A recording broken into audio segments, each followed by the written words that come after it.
ده اول فاكهه الخارقه، ده من اللونجان والليتشي.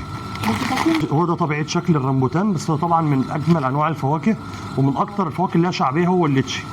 هنا في مصر هو الليتشي والرمبوتان افضل الفواكه اللي بتعزز افراز الحيوانات المنويه جدا للعينين. كولاجين مفيده جدا جدا للعظام وبرده للبشره. لا، اكتر حاجه مفيده للبشره السناك فروت. شكل ثمره الرمبوتان لو ركزنا هنلاقي الرمبوتان واللونجان الاثنين فصيله واحده، نفس الماده الجيلاتينيه بالظبط، بس اللونجان بيكون طعم الفانيليا فيه طاغي اكتر. ده الرمبوتان. بس هو الليتشي مش متوفر حاليا، بيكون طعمه اذكى كمان من دي الفاكهه الزجاجيه من الفواكه اللي بتمد الجسم بماده الكولاجين، ومفيده جدا جدا للعين ومفيده للعظام ومفيده لالتهابات المفاصل.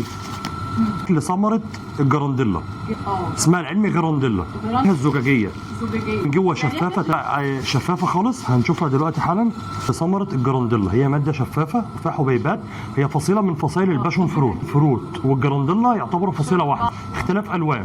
بس ده طبعا ده اطرى جلد حبايه على مستوى العالم، بتتكسر بكل سهوله زي قشر البيض بالظبط، عكس الباشون فروت. الباشون ده طعمها مسكره اكتر. اللهم الاثنين فيهم شبه لبعض اكتر. ده الباشون بالظبط كده.